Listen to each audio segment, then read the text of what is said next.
please remember to leave a like, a comment, share the video about, and if you haven't already, subscribe. Thank you.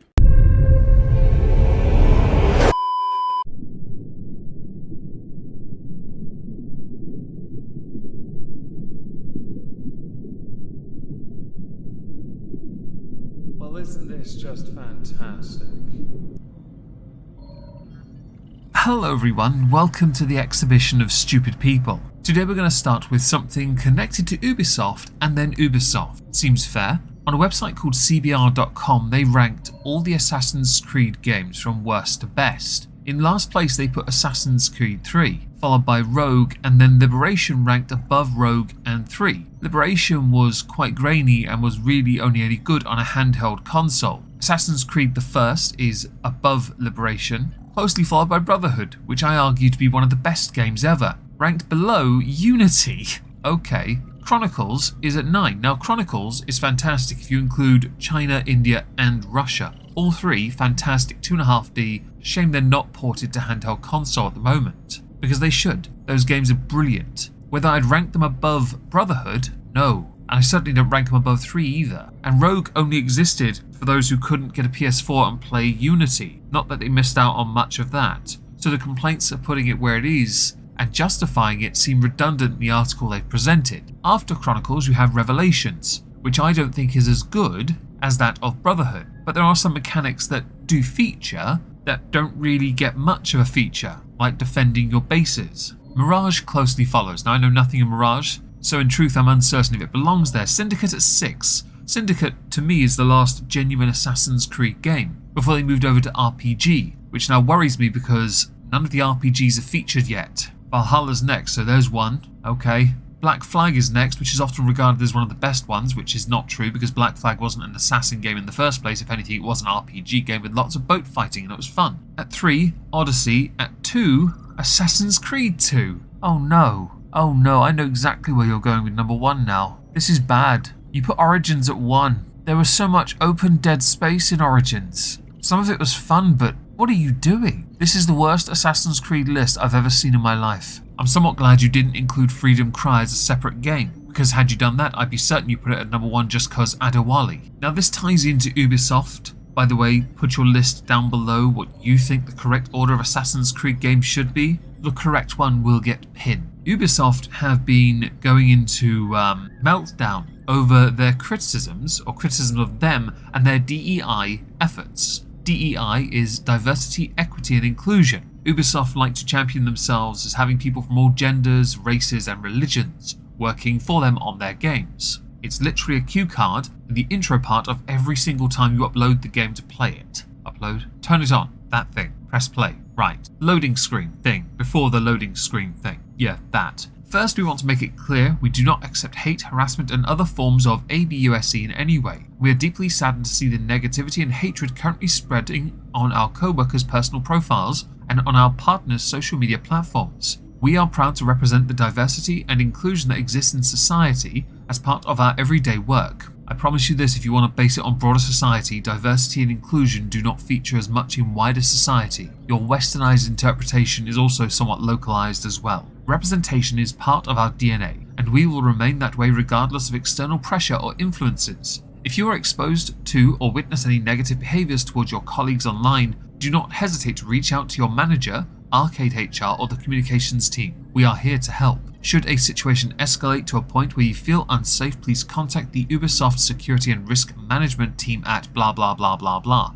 SRM has a team of dedicated staff to manage security concerns. They will assess the severity of the situation and provide personalized guidance. Given the current polarization of this topic online, we believe that having a respectful and constructive dialogue is difficult, if not impossible to achieve. In this context, we ask you not to engage in or interact with these conversations, as this could worsen the situation for yourself, our teams and our industry peers. Fingers in ears everyone, fingers in ears. Because Ubisoft are the moral arbiters. The paragraph continues by giving you suggestions on what you can do to your profiles to ensure your security and the integrity of the business. Do this across all your social accounts, even if you are only receiving unwelcome messages on certain platforms. We firmly stand for diversity and inclusion in our workspace and our games, and we believe there is no room for hating in gaming, and blah blah blah, we will continue blah blah blah blah blah. My issue when it comes to the discussion of diversity, equity and inclusion in video gaming is that it invariably leads to obvious exclusions.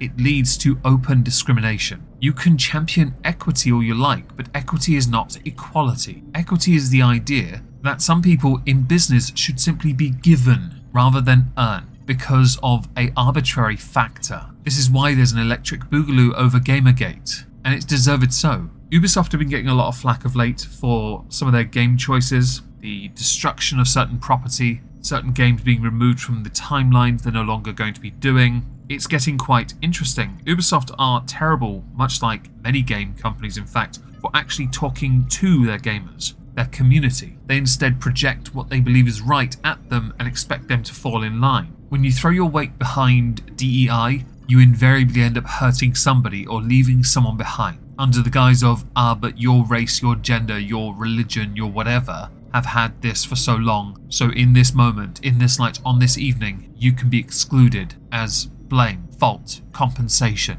I don't support it, in case you couldn't tell. While we're in the ballpark of gaming, we're going to switch now to Twitch and talk about a streamer who has recently been banned. Now, I'd forgotten this streamer existed, although I do consider the consequences a bit of a dub for Twitch, which is a rarity on my part. I don't generally think these things. The streamer is Alinity. Now, I've covered Alinity on this channel before. She fed her dog alcohol, or was it a cat? She fed her pet alcohol from her mouth. Highly poisonous to pets. Cats and dogs especially. Their livers just cannot handle it. Alinity is highly inappropriate and has over the years been banned multiple times for stupid things. Well, recently she's been suspended because of copyright. Something which she tweeted out, in fact. She has a copyright strike on her account, and to remove it, she has to complete a copyright school in Creator Camp, pass a quiz, and she'll get her account back on May the 21st. I didn't realise Alinity was still on Twitch because I know that on her Twitter, she spends most of her time on social media promoting her body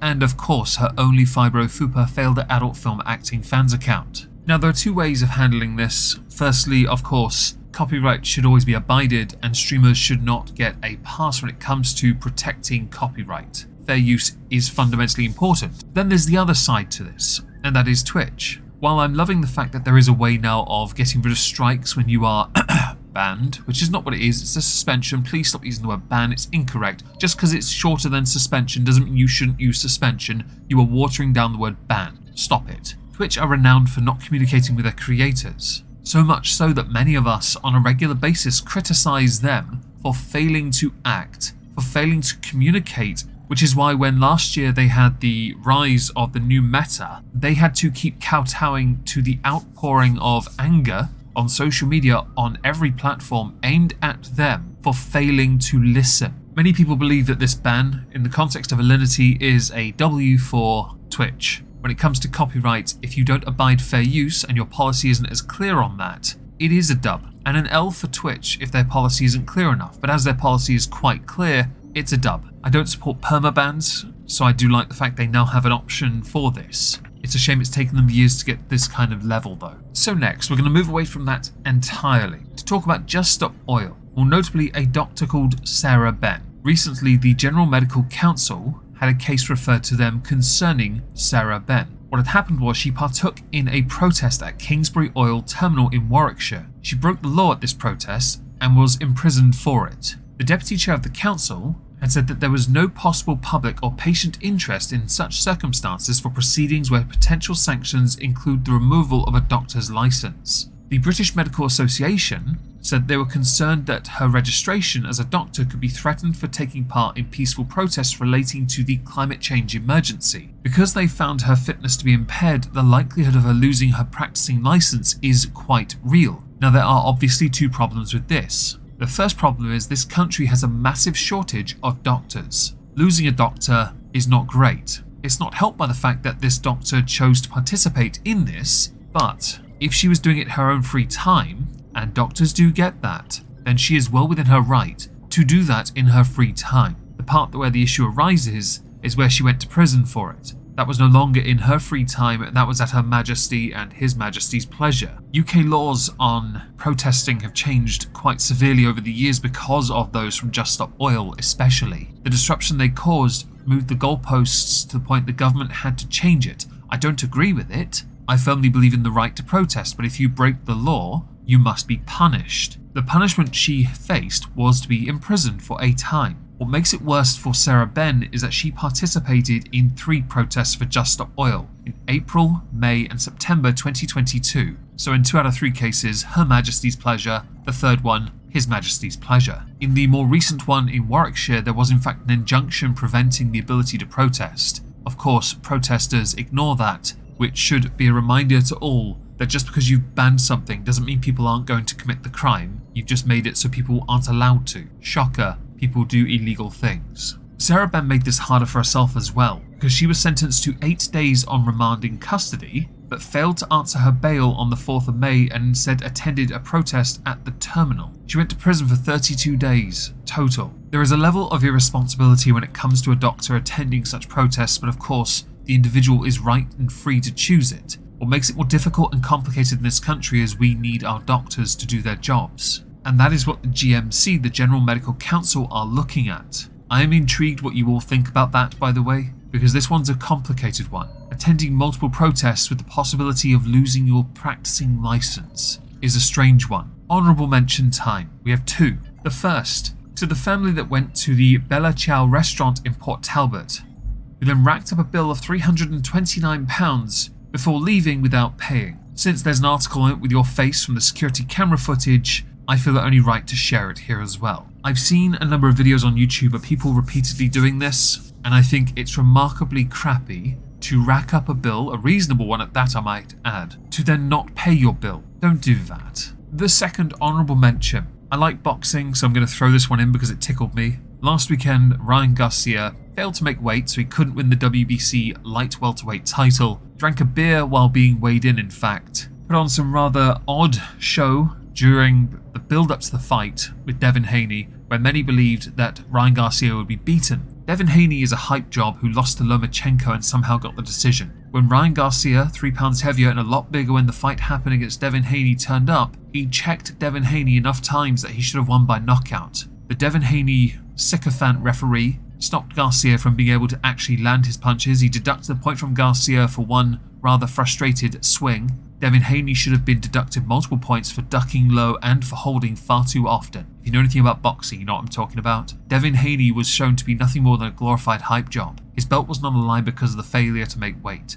and there's a chance they may well have a rematch. Ryan Garcia cannot make the weight. Therefore, you would have to fight in a weight class where you'd be even more useless. And let's face it here, Devin Haney, you are useless. Ryan Garcia never had an advantage on you, but then you both rehydrated. You both did. You should have been stopped, quite frankly. The final thing I want to do is show a video. It was tweeted out by Michael B. Petty. I love Michael B. Petty. The video itself, well, there's 2 in fact, are an individual responding to comments about their husband. Here is the video. So my coworker has asked me, what would I do if I see a woman flirting with my husband or trying to touch him? Well, one, he usually has the situation handled and all he does is go and shows off his ring. And if someone does not get the hint, he usually tells them to fuck off. But if they're still not going to get the hint after that, they usually do. I haven't had someone not do that. Someone's going to be going to the morgue and it ain't going to be me or him. Because if someone dares to lay hands on what is mine... They then follow it up by showing us their husband. And he's a stud, everyone. Alrighty, we are about to meet the husband. All of you get to shush about this.